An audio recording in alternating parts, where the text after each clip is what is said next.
Ukraine's President Zelensky has been slammed by our current administration for refusing to recognize Russian control of Crimea. Let's unpack. For all of you curious and wonderful people who want to know what's going on, Russia invaded Ukraine in 2014 and annexed the southern portion of the country called Crimea. The reasoning for this is that Crimea has been recently historically Russian, and the majority of the population identifies as Russian. But it is nowhere near that simple. The first time Russians took Crimea was in 1783, and they took this land from the Ottoman Empire, who Russia was humiliating for 2 to 3 centuries. The majority of the population in Crimea wasn't Russian, it wasn't Ukrainian, it wasn't anyone who was actually Slavic, it was actually Crimean Tatars. 800 years ago, when the Mongolian Empire was expanding and going deep into Eastern Europe, they brought with them another nomadic warlike tribe, the Tatars. When the Mongols decided to stop expanding and conquering, they kept this land, which is most of Russia, and it was known as the Khanate of the Golden Horde. And over the few centuries of the Golden Hordes existed, there were very large populous settlements of the Tatars, distributed all throughout the area. And that includes this piece of land here called Crimea. Within that same time, there was another massive empire in the region, by far the most powerful and influential empire of the time. While Crimea gained a little bit of independence in 1441, they shortly fell to the might of the Ottomans in 1475. Who exactly did the Ottomans conquer when they took Crimea? It wasn't Russians, it wasn't Ukrainians, it was a mishmash of different cultures.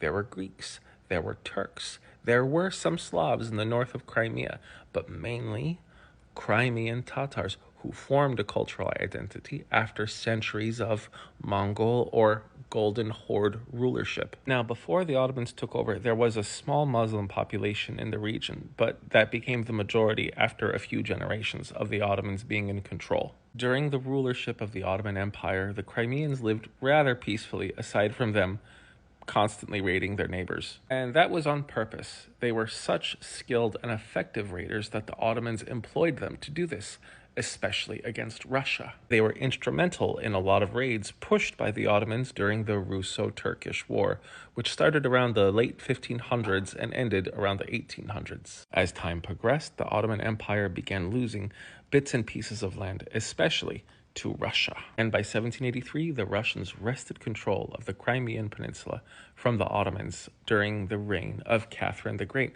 She is actually the Russian ruler who took the most land from the Ottomans. It was during this time that the Russians heavily persecuted the Crimean Tatars, and large swaths of their population began fleeing into Ottoman lands. The reason why the Russians were so brutal to the Crimean Tatars, it isn't just because the Russians were sadistic, it's because for centuries, the Crimean Tatars were responsible for the death of hundreds of thousands, if not millions of people all around the region, and of course, kidnapping and slavery. So when Crimea fell into Russian hands, the empire worked very hard to Russify the region, and it worked. And Russia's control over Crimea was briefly interrupted around 1917 when the Tsars fell. For a brief period of time, there was the Crimean People's Republic, but it quickly got swallowed up by the USSR. And once again, the Crimean Tatars faced endless persecution, but it looked like the communists seemed to point famine in their direction. And while a lot of people may know about the Holodomor, which was a huge Ukrainian famine in the early 1930s,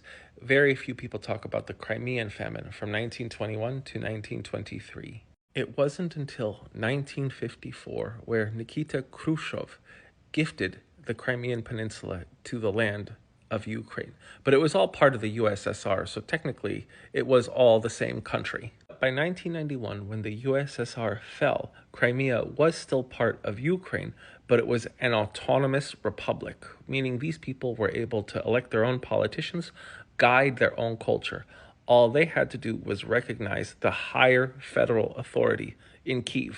And let's take a look at the demographics of this population around the fall of the USSR. Compare it to a little later. In 1989, before the USSR fell, 65% of the population considered themselves Russian, 26% considered themselves Ukrainian, and only 1.9% called themselves Crimean Tatars. 12 years later, in 2001, you'll see The Russian number dropped, the Ukrainians dropped slightly by 2%, but 12.1% of the population finally identified as Crimean Tatars, but it could be more. Now take a second to think as to why all of a sudden that identity began to reemerge. Let's compare those demographics before the Russians invaded in 2014 to the most recent census around 2021. Just to guide you, because I couldn't fit the whole thing in, the first column is Russian, the second is Crimean Tatars, and the third are Ukrainians. In 2014, 68% of Crimeans identified as Russia, 12.6% identified as Crimean Tatar, and 15.7% identified as Ukrainian. By 2021, the Russian identity increased to 76.4%, the Crimean Tatar to 12.7%, and Ukrainians dropped 8 percentage points to 7.7%. Why do you think the demographics were reported so differently within a 7-year period? A few more questions I have for you. Does Crimea belong to Russia merely through right of conquest? Should Crimea be its own country, independent of both Russia and Ukraine? At the very least, should Crimea be its own autonomous region? And which of the two countries do you think would respect that autonomy? I am the Geo Husar, and tell me what you think. Thanks for watching.